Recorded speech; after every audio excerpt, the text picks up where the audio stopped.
सोनम एक एजुकेटेड लड़की है, बड़ी एमएनसी कंपनी में नौकरी करती है। जॉब के दौरान ही उसे प्यार हो जाता है। मानव उसी के ऑफिस में दोनों को पहली ही मुलाकात में प्यार हो जाता है और लगभग 1 साल की डेटिंग के बाद दोनों की शादी करने का फैसला ले लेते हैं। दोनों के परिवार को इस शादी से कोई परेशानी नहीं थी। दोनों अच्छा कमाते हैं और अच्छी नौकरी करते हैं और एक ही शहर में भी है। सोनम और मानव की शादी हो जाती है। दोनों बड़े शहर के अच्छे फ्लैट में अपनी ज़िंदगी की शुरुआत करते हैं। काम करने के लिए उन्होंने एक नौकरानी रखी, लता करीब 38 साल की। सोनम ने उसे काम पर रखते हुए ही अच्छी तरह से सारे रूल्स बता दिए थे। साथ ही उसे ये भी कहा कि अगर वो यहाँ रहना भी चाहे तो रह सकती है, लेकिन लता ने बोला कि नहीं, उसका घर पास में ही है, वो वहीं जाएगी और सुबह जल्दी वापस आ जाएगी। लता घर का सारा काम अच्छे से करती, अच्छी तरह से खाना बनाती और साफ सफाई भी करती। उसके काम में कोई भी कंप्लेंट नहीं थी। शादी के करीब 7 महीने बाद ही सोनम और मानव के बीच झगड़े होने शुरू हो गए। हर छोटी छोटी बात पर झगड़ा होने लगा। पहले तो झगड़ा छोटा हुआ करता था, जो थोड़ी सी बात से शुरू होकर ख़त्म हो जाया करता था, लेकिन फिर कभी कभी इन दोनों में कई दिनों तक बात नहीं होती थी। ऑफिस की बातें भी उनके झगड़े का एक प्रमुख कारण रहती थी। उन दोनों को लगने लगा कि उन्होंने एक दूसरे से शादी करके गलती की है। ऑफिस की मीटिंग के दौरान दोनों ही बॉस के साथ, उसमें मानव ने सोनम की बात के बाद अपनी बात रखी, जो कि बॉस को ज़्यादा पसंद है। इस बात से सोनम को बहुत गुस्सा आया और वो बात हमेशा की तरह इस बार भी उनके घर तक पहुंची। सोनम ने इस बात को लेकर मानव से बहुत कुछ सुनाया और साथ ही उसने नौकरी छोड़ने और तलाक की भी धमकी दी। लता ये उनकी सारी बातें, सारा झगड़ा हमेशा सुना करती थी। बस वो अपने काम में लगी रहती थी। जब खाना बन जाता तो वो दोनों को कहती। ज़्यादातर वो लोग अलग अलग बैठकर ही खाते थे। सोनम अगले दिन ऑफिस नहीं गई, दोपहर तक अपने कमरे में बंद रही। लता ने मैडम का दरवाज़ा भी नहीं खटखटाया। उसे अच्छी तरह पता था कि अभी वो कुछ नहीं चाहती।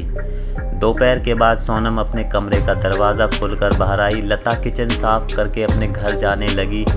उसके हाथ में उसका एक छोटा सा झोला था। सोनम बाहर आते ही लता को चाय के लिए कहती। लता चाय बनाने लग जाती है। सोनम का मूड ठीक नहीं है। सोनम किचन में लता के पास जाती है। लता उसे खाने के लिए पूछती है। सोनम बोलती है कि अभी नहीं, सिर्फ चाय दे दो।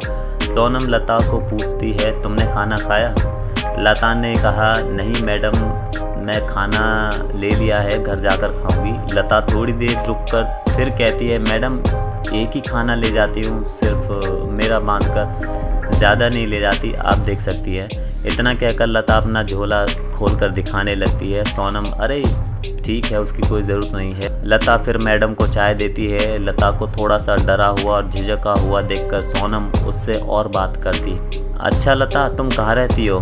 मैडम यहीं, बस थोड़ी दूरी पर ही मेरा घर है। सोनम पूछती है, अच्छा तुम्हारे पति करते क्या हैं? लता बोली, वो कुछ नहीं करते मैडम, वो अभी कुछ नहीं कर सकते। लता थोड़ा रुकती है और पलक झपका कर कहती है, उनको लकवा आया है, उनका बायां शरीर काम नहीं करता, ठीक से बोल भी नहीं पाते। सोनम कहती है, अरे तुमने कभी बताया नहीं, फिर घर दवाई ये सब कुछ तुम कैसे संभालती हो?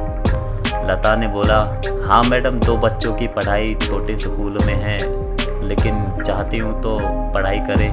हमेशा से मेरे उनके खाने के बाद खाने की आदत है, इसीलिए पहले उनको खिलाऊंगी फिर खाती हूँ, इसीलिए सुबह शाम खाना ले जाती हूँ। सोनम लता की बातें सुनकर हैरान रह जाती है। उसे पता नहीं था कि लता इतनी साहसी, और कभी भी उसने अपने चेहरे पर काम से या फिर ये सब नहीं लगने दिया।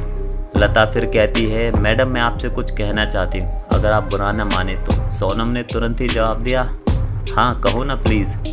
मैडम अभी हमारे पास जो होता है ना, हमें उसकी कदर नहीं होती। समय कैसे बदल जाता है पता ही नहीं चलता। अब मैं सिर्फ ये चाहती हूँ कि मेरे पति ठीक हो जाए। अभी इस मेहनत से मुझे कुछ परेशानी नहीं है, लेकिन अभी मेरी सिर्फ एक ही इच्छा है कि बस वो ठीक हो जाए, मुझसे फिर से वो वैसे ही बात करे, वैसे ही अपने पैरों पर ठीक से चल सके, बच्चों को गले लगा सके। बाकी मुझे कुछ भी नहीं चाहिए। लता अपनी बात ठीक से नहीं समझा पा रही थी, लेकिन सोनम समझ रही थी कि वो कहना क्या चाहती है। उसकी बातों को सुनकर सोनम को रोना आ गया। उसने लता का हाथ पकड़ा और कहा कि कभी भी तुम्हें लगे कि कुछ ज़रूरत है तो बेझिझक मुझे बोलना। लता ने हाँ में सिर हिलाया। कभी कभी जो बड़े बड़े लोग हमें नहीं सिखा सकते वो जिंदगी सिखा देती है। सोनम की आंखों पर लगा पर्दा जैसे हट गया। उसे समझ आया कि उसके पास भगवान का दिया सब कुछ है। पल भर में ही जैसे उसकी सारी नाराजगी, गुस्सा न जाने कहाँ चला गया। जिस पति का वो मुंह नहीं देखना चाहती थी, अब उसके आने का इंतजार करने लगी। शाम जैसे तैसे आई।